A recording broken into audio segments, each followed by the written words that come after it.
It was important for me to do this podcast, Healing Conversations, to help other people like myself. I really felt like that was important to me to be able to save other people who have been through things just like me or who are going through things like me. The first thing I want to do in this first episode is talk about why it is so important to heal and why I chose to heal. Healing is important for you to move on. If you don't heal, you can't fix the issues that you have going on in your life. Healing is important so you can figure out who you are and make good decisions and do the best for yourself and for the people around you. Healing is for you to figure out who you are as a human being, and so you don't make mistakes or things that you can't come back from. Healing is figuring out, digging deep into your heart and your soul to know what you like and what you don't like. To heal from things that have stopped you from going to the places that you could have gone to because you're healing or your brokenness got in the way of your healing, so you weren't able to do the work that you needed to do. My name is Sherelle. I chose to heal because I was tired of being broken. I was tired of going through the same situations over and over again. It was a little girl in me who was broken. She just wanted to heal so bad. She just dealt with a lot growing up as a child. She struggled with codependency. She struggled with figuring out who she was as a person. And so in order to feel fulfilled, because she didn't love herself, because she didn't feel good enough, because she needed validation, she chose to use men as a crutch. All my life, I went through a bunch of relationships that weren't good for me because I was looking for love. I was looking for validation. I was looking for some acknowledgement. I wanted somebody to make me feel good. Without a man, I didn't feel validated. I didn't feel good about myself. I was tired of going through the same situation over and over again. It became a pattern that I felt like couldn't be broken. It got to a point where I was like, I don't know how much longer I can do this. I can't keep being this broken little girl. I can't keep going through these situations and not doing the work to essentially heal myself and change my ways and do better. It got to a point where I felt like it was just becoming too much. I was tired. After my last relationship ended, I really wanted to do the work to heal. The old me would have jumped into a new relationship to fill that void, but the new me said, I'm not going to do that, Sherelle, you're going to heal. My ex jumped into a relationship 2 months after we broke up because he was broken and he wasn't ready to heal. I couldn't do that. When he left, I cried my eyes out for 2 weeks straight on the floor because I couldn't understand how he could leave. I couldn't understand how he could hurt me that way. But I also realized in doing that Sherelle, wait a minute. You're looking for validation from him. You feel like without him, you're nothing. Now that he's gone, now that he's moved on, you feel like you're not valued. You feel like now who's going to validate me? Who's going to make me feel good about myself? And I had to pray to God about it. And I had to go to therapy and talk to my therapist about it because I said, why am I feeling this way? She said, Sherelle, you said you needed closure. You said you needed validation. You didn't need neither one of those things. She said, when you left him in July, that was your closure. Why did you call him for closure? Why did you cry about him moving on so quick when you had already broken up with him? And I couldn't figure it out. Even though we were broken up, he was still in contact with me. We were still talking. I thought we were friends. But at the end of the day, he wanted me back and I couldn't go back. I didn't want to go back during that time because I was like, Sherelle, if you go back, nothing's going to change. It's still going to be the same thing. You're still going to be miserable. You're not going to be happy. And I knew that. I picked my daughter over him. I said, this is my daughter. I'm going to pick her over you because I love her, because I would never pick a man over my child. And I made the right decision. And even though I was tore up inside and I was broken and I was hurting, I know I made the right decision to leave. And although he chose to move on so quick and do what he did and he hurt me in that way, I also realized through praying through God and going back to church and reading my Bible that my validation doesn't come through a man. It comes through me and it comes through God. A man cannot validate me. A man cannot make me whole. Only I can do that. I have to give myself that love, not a man. I have to stand alone by myself and say, Sherelle, you don't need a man to stand beside you to be complete. All you need is yourself and God. And that was a lesson for me because I had never took the time to heal. So every day I'm sitting in these emotions every day, crying, feeling a bunch of uncomfortable emotions. I'm sad, I'm angry, all these emotions going through my body. I'm getting knots in my stomach. I'm not eating because all I can think about is I got to sit in this emotion. The old me would have been like, no, I'm going to jump into a new relationship so I don't have to feel nothing. I ain't got to feel this, but I had to sit. It was like sitting in a chair and you can't move. It's like you're being taped down to a chair and you're trying to move, but you can't. You can't get up. So you got to sit in that emotion. And I recommend every woman or man or anyone listening to me to understand that when you are trying to heal, you've got to sit in those emotions. Otherwise, you will not heal those wounds. Don't run from your emotions. Don't try to fill a void don't try to throw yourself into work. Don't try to fill a void with a man or a woman. But sit in those emotions and allow yourself to heal and feel it. It is okay to feel it. It means that you're growing. It means that you're healing. Acknowledge those emotions. Say, where's this emotion coming from? For me, the emotion was coming from my breakup. It was coming from all my past traumas with other men and other things that happened in my life. And I would identify the feeling. Say, today I was like, well, I'm angry today because my ex left me. I'm angry because he hurt me. That was where the trigger was coming from. That was where the emotion was coming from. I was angry. I identified it. I sat with it. Then I released it. And that's what you have to do in order to heal. You got to identify that emotion, figure out where it's coming from, figure out why you're feeling that way, identify it, release it, let it go. But you have to sit with those emotions to heal. You got to figure out and go back and take accountability for the things that you did. For me, why was I dating those type of men that weren't good for me? Why was I dating men who were emotionally unavailable? Because for one, I didn't love myself. I had low self-esteem. I was looking for love. I was looking for validation. I was looking for someone to acknowledge me, to take care of me, to treat me right, because I couldn't do those things for myself. That's why I was with those men. I had to go back and think about my ex and say, Sherelle, did you really love your ex? No, I didn't love him like that. I had love for him, but was I in love with him? No. I was with him because I didn't want to be alone. I wanted to be in a relationship. I didn't want to be by myself. That's why I picked him. I picked him because I didn't want to sit alone in a room by myself and choose to do the work to heal. That's why he was chosen. He wasn't chosen for the right reasons. He was chosen because I was broken and I needed somebody to uplift me and validate me. I had to really go back in time and realize that. A lot of times we don't realize we're with these type of men or women because we don't love ourselves. We are not with them for the right reasons. My ex moved on within 2 months, and I said to him when we broke up, I said, hey, you are moving on too quick. You need to heal. You are broken. And of course, he didn't listen to me. But that's fine. He didn't have to. That was his right. However, he even said this. So I'm going to tell you what my ex said to me. My ex said to me, well, I'm with this new girl, but she's not beautiful. She's a fat girl. She's not attractive. But I'm just with her because she won me over. He said, the only reason I told you I got into a new relationship is because I didn't want you to see me out in public with a fat girl. That's what his exact words was to me. And I knew then that he was with her for the wrong reasons. He didn't love her. He didn't care about her. He didn't like her. He just didn't want to be alone. And he admitted that to me. He said, Sherelle, I can't keep coming home alone by myself at night now that you're gone. I need somebody. So I knew then this person was broken, just as broken as me. And they could not sit alone and heal. I chose to do the work and heal myself because I didn't want to be in another broken relationship. And we have to look at ourselves in the mirror and fix who we are, because if you don't fix yourself, if you don't get right with yourself, all your relationships are going to end the same. Everything in your life is going to stay the same because you as a person are not growing. You're not trying. You're not doing the work. So you can't expect your life to change if you keep doing the same thing over and over. For me, it became a pattern. Every time I got my heart broken, every guy was the same. It was the same guy, just a different face, a different body. It was a pattern for me at this point because it was happening constantly. Me getting my heart broken, me dating the wrong men, me being mistreated by men.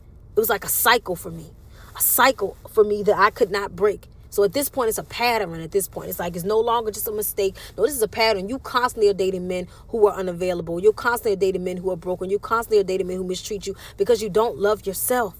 And you got to identify that and figure out why and what you can do. I recommend anybody to go to therapy. Go to therapy. Go to therapy. Get the help you need. Get the coping skills you need to identify it.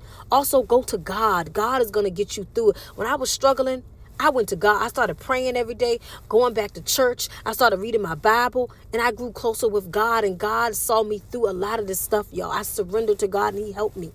He is going to be your source when you're going through anything in this world. And a lot of people don't realize when you're going through a lot of stuff like this, God is testing you. He's putting you through this because He has something better and bigger for you. When somebody leaves your life, I want you guys to remember this because it took me a long time to get this. When somebody leaves your life, it means God has better for you. It means God is about to open doors for you that you can't even imagine. It means that person wasn't for you. If someone can leave your life, they're not meant for you. And God takes them out of our lives for a reason because He knows they're not for us. He knows that we deserve better. He knows that we need to pick better people. He sees something that we don't see. And He don't want us to keep getting hurt. He knows that we are never going to leave that person, so He's going to make that person leave us. Now, if it was between me and my ex, yeah, I left my ex. I broke up with him in July. We broke up, right? For 2 months, he begged me to come back. I wouldn't do it. Then he finally got tired and jumped to a new relationship.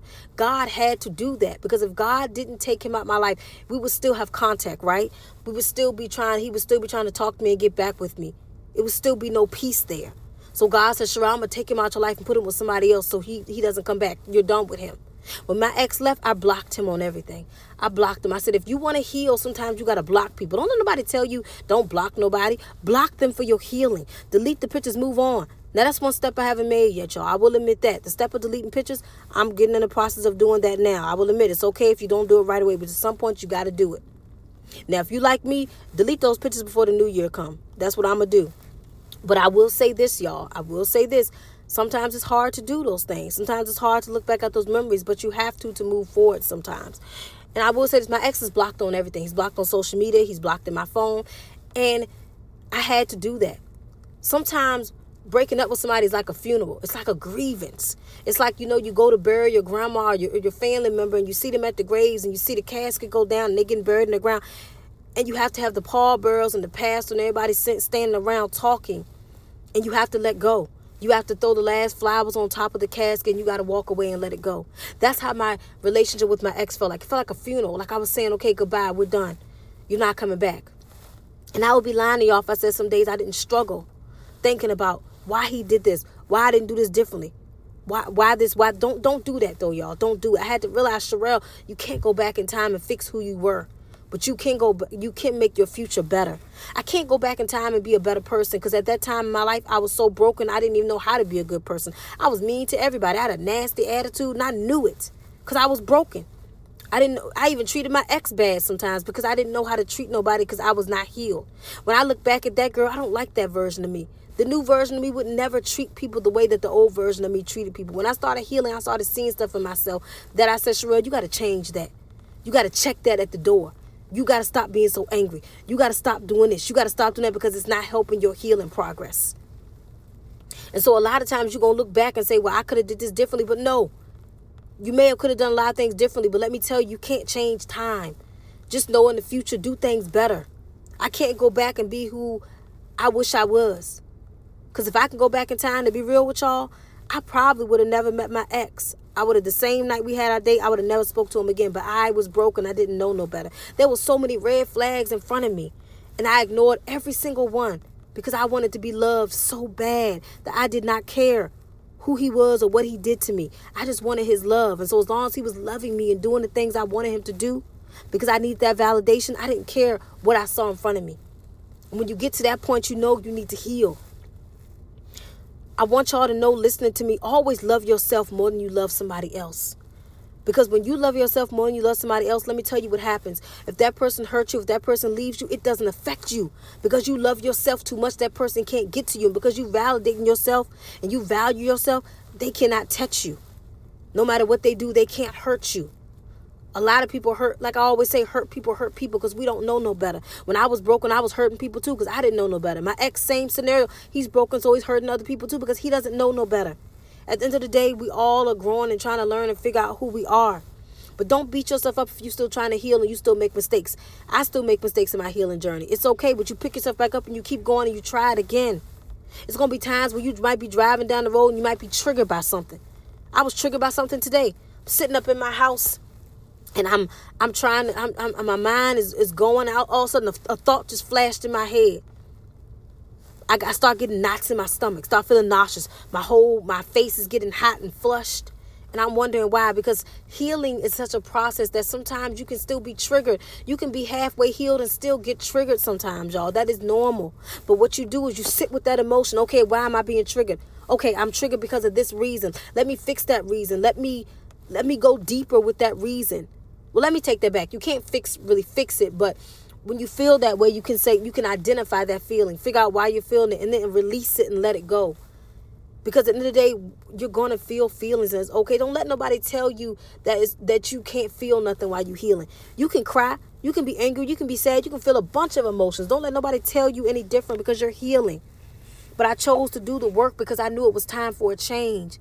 I did it for that little girl inside of me who needs to be freed. She needs to know that I'm okay, and so she can go run off into the woods and be the little girl that she needs to be. Go enjoy her life. That's why healing is so important to me. because I want to help people like myself heal. I want to help people like myself understand how to get to the place they need to be in. At the end of the day, when you're healing, you're the only person that can heal yourself. So I want to take that back. I can assist people and tell people what the steps to take to heal, but I can't heal anybody. You have to heal yourself. Nobody could heal me. I had to walk the steps, and I'm still walking the steps to get fully healed. But as long as you are willing to take the steps, you're doing something right. But just remember, like I said, correction on that last sentence. You cannot heal someone. They have to heal themselves. You can walk with them through their healing process. You can give them tips and tell them things they can do to help them, but they have to be willing to ultimately do the work. If they're not willing to do the work, you can't help them. I met somebody who was liking me, and they were so broken. And I couldn't notice it at first, but then as time went on, I started saying, wait a minute, this person is really broken.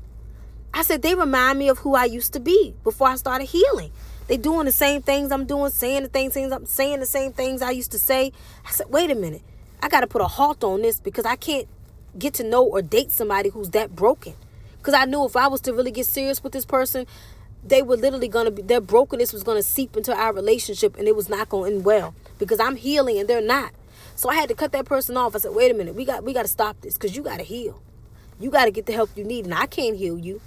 And it's as if that person didn't even realize they were broken. Same scenario with me. I used to think I wasn't broken. I used to think I was fine until people started pointing stuff out to me. And I'm like, wait a minute. Started going to therapy and realizing, Sherelle, you is very broken. You got to fix yourself. I didn't even realize it. Because when you're so knee deep in your brokenness, you don't even see it sometimes, even though everyone else around you does. So I would say, if you are trying to heal and you're trying to grow, I would say dating somebody who's broken is not going to work for you, because that person is going to bring that brokenness into your relationship. But if you're meeting, it's okay to date somebody if they're trying to heal like you are. If they're growing and they're trying to figure out who they are, that's perfectly okay. But what you don't want to do is go take a step back by dating somebody who's broken and who's not trying to do the work. And God gives us discernment for a reason. He gives us discernment for so many reasons, because he wants us to see who is good for us and who is not. You can always tell if somebody's a good person or not. You can tell by their mannerisms, by how they act, their energy, the things they say out their mouth. God will be telling you, wait a minute, this not it. I'm going to tell y'all another story time.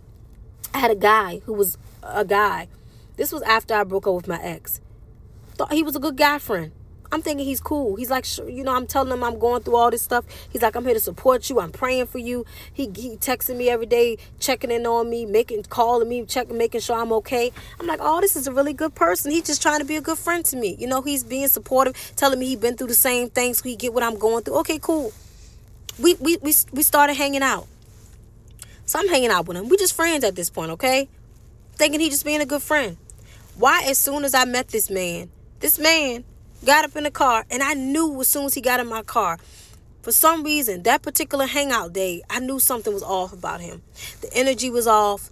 He was saying all kinds of reckless stuff out his mouth. And then he was trying to essentially sleep with me. And I was like, wait a minute. So for those who don't know, I'm sustaining from sex right now. I'm choosing not to do it until I get into a committed relationship or until I get married. I told him this. This man went crazy, berserk. This is somebody who's supposed to be my friend, by the way. Went berserk on me. Was like, you need to heal. Something's wrong with you. Why you don't want to have sex with people? Blah, blah, blah. Just went crazy. I blocked him and never spoke to him again. Let me tell you something. If somebody can't respect your boundaries, if somebody can't understand who you are and where you're coming from, they're not for you. If somebody tries to come between your healing process, they need to go. Shouldn't nobody come between your healing process at all, period. And so I had to learn from that experience. And I tell you all these stories to say that through my healing journey, I have learned a lot. I've experienced a lot. I've seen a lot. I have better discernment to know who's good for me and who's not. I tell myself all the time, if I got to be single for another year or two, I'm going to be single until I find the right man for me. But I want to tell y'all something. Do not settle for that. Do not settle when you're dating, whether it be man or woman. Do not settle. Wait for the right person that God has sent to you. Don't settle. I'm going to tell y'all something. When it comes to dating, this is what I look for. I look for a man that has God in him. A man that will go to church with me. A man that will pray with me. A man that will read the Bible with me. I look for a man that comes from a good family, very family oriented. I look for a man that has a good heart, that will speak life into me. I look for a man that will be my provider, my protector, my soft place to lay my head on when I have no one else. I look for a man that will be my best friend. I'm looking for a man that will uplift me, we will be one together. A man that has a good job, a decent job. He's trying, he has goals. I'm not looking for a perfect man, but I want a man to at least be trying. A man that's good to my daughter as well. That's what I look for when I look for a man. And if I'm dating somebody or somebody's trying to pursue me, I look at that checklist and say, hey, does he go to church? No. Does he have God in his life? No or yes. Does he pray? Checklist. Is he close with his family? Checklist. I look at all those things because I want to make sure before I get serious with him that he's everything he's meeting all my needs at this point. He's meeting the things that I'm looking at in a man. And everybody's needs and wants might be different when they're dating, and that's totally fine.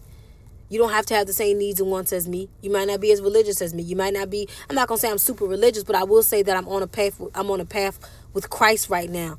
Where my faith is into Christ right now. Where I'm getting back with God. I'm going to church. I'm reading my Bible. I'm doing all the things that God would want me to do. I'm trying to live the life that God would want me to live. And I'm far from perfect, by the way. I just want to add that on here. But I'm just saying, so I do want a man that's on that same path of Christ with me. I do want a man that will be good for me and good for my soul. I'm looking for those things when I'm out here searching for that man.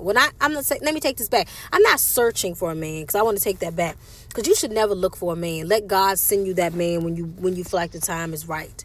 But those are the things that I look for when I'm out here, when I'm talking to somebody. And that's important to me. Everybody has negotiations they're not willing to, there certain things they're not willing to negotiate. That's where I'm at right now. One thing I want to say too is it's good to be friends with a guy before you get serious. That's something I never did in none of my relationships, including with my ex. I barely knew my ex. I'm going to tell y'all the truth. Me and my ex met on a dating app. We exchanged numbers the next day. He started calling me his girlfriend probably about 2 or 3 days later. I just went along with it. When we first met up in person, he said we're together now. I said okay. And that's what we did. That was dumb on my part, but I was broken. So I did that. I didn't know him. He didn't even know me. We just jumped into a relationship just like that. Jumped into it. And when you do stuff like that, you get hurt. You get hurt because you don't know the person and they don't know you. And relationships like that don't last. And if they do last, somebody ends up being unhappy somewhere in between, because again, the relationship was never built on a good foundation. And so you have to take into account all those things when you're dating. Take your time. Be friends with a man first. Be friends with a woman first. Really get to know who they are, and then get to that stage of wanting to be more. But as I always tell people, if something's meant to be, you don't have to rush it. It'll fit like a puzzle piece. It'll come together because God sent that man for you. And you will know when God sent that man for you. It'll just feel different. You'll feel peace. You'll feel at ease. Same thing with men. You'll know when God sent that woman to you, because that peace will be there. You won't have to stress or worry. You don't have to try to fix that person or tell them they got to change certain things about themselves, because they already did all that, because God already got them through that part. They know who they are. I was a fixer-upper. I was a caregiver in all my relationships, because I was trying to fix every man I dated because I knew they were broken. I was trying to be a caregiver and take care of every man I dated because they were broken. I didn't know no better. I don't ever want to be that caregiver again. I'm nobody's caregiver. I'm nobody's fixer-upper. I can't fix you. I can't nurse you back to health. You got to fix yourself. And that's how I look at things. And no relationship is going to be perfect, even when you do meet that right man. You're going to have ups and downs, but it's about what y'all willing to do to make it work. And trust me, the right man will make the changes for you. The right man or woman will make those changes. They will be there for you. They will sit down and have those tough conversations to fix the issues, because they don't want to lose you. And I'll say this again, if somebody can leave your life, or if God takes them out your life, they're not for you. They're not for you. And I ain't going to lie to y'all and say that when me and my ex finally ended things, and when he chose to move on and do what he did, that didn't break me. That didn't make me cry. It didn't make me feel like I deserved it, like I was a horrible person. I felt like garbage. But then I had to realize, my validation doesn't come through this man. It doesn't. It comes through God and me. And like my therapist said, Sherelle, people who move on that quick, at some point they fall. She said he going to fall. He going to stumble. He going to get caught up, because you can't keep running from your healing. And you can't. You can't. And I say all this to say that healing conversations is about healing who we are as human beings. It's about healing that inner part of you, that little girl, that little boy in you. You got to heal it. And we're going to have a bunch of conversations like this, y'all. We talk about our healing. We talk about God. We talk about progress. We talk about all the things that feel good to our souls. We're going to have these hard conversations, but it's going to be about us healing, coming together and having these hard conversations. And that's what's important to me when I created this podcast, was to help people like myself. So welcome to Healing Conversations. Let's continue to heal.